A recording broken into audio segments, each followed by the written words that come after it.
que um currículo precisa ter para ele ser apresentável. A outra coisa, como é que uma pessoa tem que se portar numa entrevista de emprego?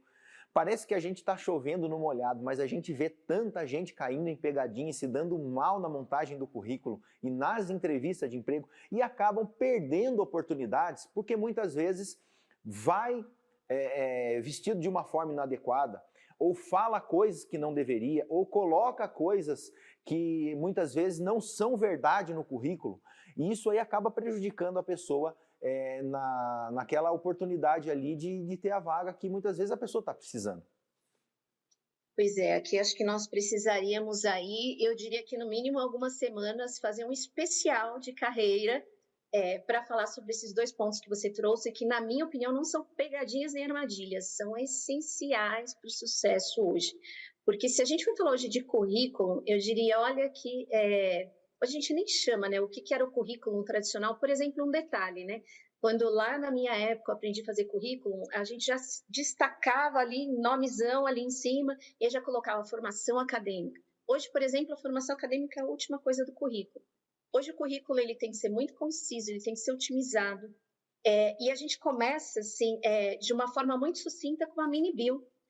Então não me adianta você falar que você fez 50.000 cursos, que desses 50.000 cursos você não teve nenhum resultado.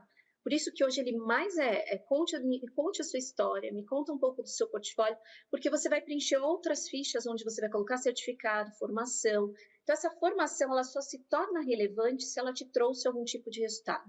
Então, fazer o seu currículo hoje é você formatá-lo de uma forma diferente. Ele vai o seu nome, logo depois do seu nome, evitem colocar ali coisas que comprometam muito, por exemplo, logo embaixo do nome, antes a gente colocava endereço, telefone, né? Hoje, nome e e-mail. Deixa você decidir, porque quanto maior os limitadores que você colocar, por exemplo, residência, deixa eu decidir se para mim vai ser longe, vai ser perto, se eu vou ter condições. Se você colocar ali e ficar muito distante, pode ser que ali você já não seja chamado.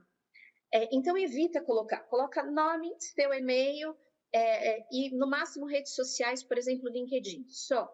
Abaixo disso, o que que você está buscando? Você tem que saber. Se você não sabe o que você está buscando, e o que você está buscando não é um cargo. Ah, então o que que eu estou buscando? Ah, eu trabalho com desenvolvimento de pessoas. Então, você vai colocar lá, desenvolvimento de pessoas. Aquilo também de você colocar auxiliar, assistente, diretor, presidente, não, coloca lá o que seria, a gente fala que é o tema, né? O principal da sua busca.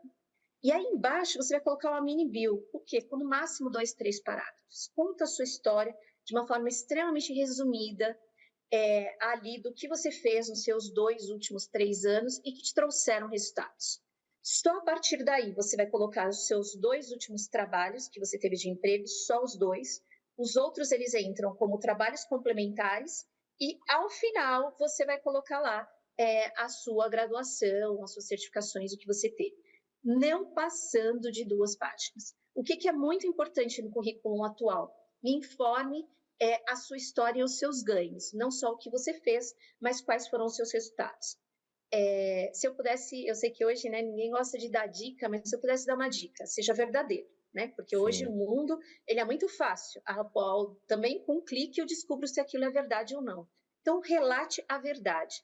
Numa entrevista de emprego, gente, ou roupas, o menos é mais, né? Então, você não quer errar, seja básico, né? Mas é a minha área, você não sabe com quem você vai falar, você não conhece aquela pessoa, então muito cuidado, né? Esteja com a sepsia bem em ordem, né? E uma roupa extremamente assim, digamos, tradicional, porque depois que você estiver na empresa, você vai entender quais são os limites dela. E uma coisa não menos importante, muito importante, porque aí para falar de entrevista a gente precisaria de um tempo muito maior, mas se você quer prestar atenção, ouça muito antes de falar. E só fale o que o entrevistador perguntou. Por exemplo, ele vai perguntar: me conte um case seu de sucesso. Olha a pergunta: me conte um case seu de sucesso. Ele não está falando: me conte toda a sua história de trabalho. Aí eu vou falar assim: olha, no último ano eu trabalhei num projeto X, esse projeto ele começou com um indicador de 10 pontos e eu entreguei esse projeto com um indicador de 30. utilizando essa e essa ferramenta. Pronto. De uma forma extremamente estratégica, né? O quanto não é a quantidade do que você fala, mas é a propriedade do que você fala. Então, na resposta, tenha exatamente o que ele perguntou e sempre dizendo o como. Mas como que você saiu de 10 para 30? Né? Como que isso aconteceu? Olha, eu usei isso, né? Pronto, né? E se ele tiver alguma curiosidade, ele vai te perguntar além disso. André, a gente tem assunto aqui para ficar um tempão conversando ainda, né? Porque, embora pareça um assunto muitas vezes do dia a dia, mas tem muitos meandros que a gente pode aprender, tem muitos caminhos que a gente pode desenvolver esse assunto. Inclusive, quero já te convidar para a gente continuar essa conversa, para a gente desdobrar essa conversa em outras oportunidades aqui, em outras entrevistas, viu? Foi um prazer, eu vou estar à disposição de vocês. Muito obrigado, sucesso no trabalho, viu? Obrigada.